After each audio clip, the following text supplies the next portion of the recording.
A patient asked me just today, do I use ice or heat on this? I said, that's a really good question. Do doctors in the know really still recommend ice? Hi,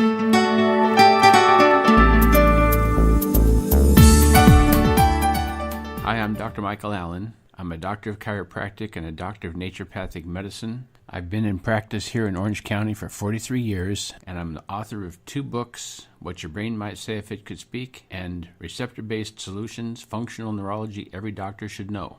We're here today talking about when to use ice and when to use heat. That's a subject that has so much controversy. We're trying to clear it up so that we can know when to use which one and how long to use it. In general, doctors and patients understand that ice should be used for acute pain or for a new injury that's causing swelling or inflammation.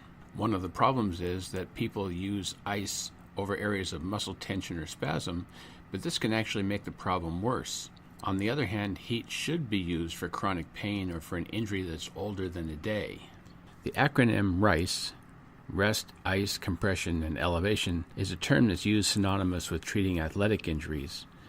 Ice has been the gold standard for years, since 1978, when Dr. Merkin coined the phrase from his sports medicine book. But since that time, Dr. Merkin seems to have changed his mind with regards to rice, believing that ice and complete rest may delay healing and in fact may not help it at all. And around the turn of the 19th century, ice was used primarily as an anesthetic. It helps reduce pain, but on the other hand, it also causes vasoconstriction. While that may seem good to keep blood from reaching the affected area and causing too much swelling, it may be counterproductive to the goal of pain control.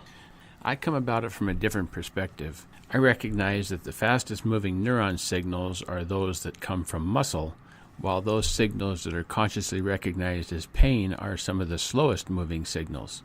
So if you use ice to calm an area's inflammation, that ice can take away the pain and it can push blood away, but you can do the same thing with heat when it's used artfully. You see, those fastest moving nerve signals are the ones that knock out pain. They can actually stop the perception of pain in the spinal cord.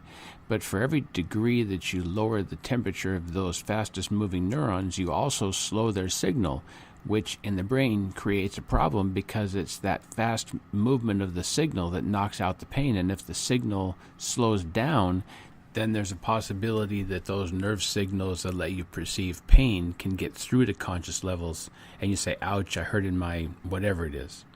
So the point here is that we want to keep the neurons warm, the ones that help knock out that pain. We want the signals to travel through them at the highest rate possible, and these are the same signals that mimic joint motion. So when the coach tells an athlete, for example, walk it off, son, you're going to be okay, that joint motion does help to knock out the pain. But when we can get reciprocal joint motion, that is, joints moving opposite each other, when one contracts, another one relaxes, and so forth, it's this sort of signal that helps knock out the pain. But heat will do the same thing. So use heat artfully. That is, you can use heat over a chronic area, a shoulder for example, but if a shoulder injury is brand new, it's a good idea to use the heat in a different place. Like, for example, use it on the opposite shoulder. That can pull the blood from the area that might otherwise be inflamed and act the same as ice by pushing the blood away. The heat pulls the blood away to the opposite shoulder. And then once that pain reduction occurs, then start moving the shoulder in a reciprocal way to see if you can get more motion in there and help knock out the pain from the local source. One more thing, ice can be used for 12 to 15 minutes, 20 minutes at the outside on an affected area, but heat can be used longer. In fact, heat can be used continuously. If heat feels good, use it. I tell my patients if they have a low back problem, they can use heat right on the affected area or any other place they would like. Heat is your friend. But remember, if you have an acute injury, use heat artfully. If it's outside a 24-hour period, you can use heat freely anywhere you'd like, anywhere that would make you feel better. I'm Dr. Michael Allen. We've been talking about the differences between ice and heat, when to use which one, and how to use it. You can also learn more about my practice on the internet at www.drmichaelallen.com. We're also on Facebook at Allen Chiropractic PC. We're on Twitter at Black Belt in AK. That's Black Belt INAK. and on Instagram at functional_neurology. If you have any questions about today's topic, please contact us at allenchiropractic@cox.net. Thanks for listening, and stay well.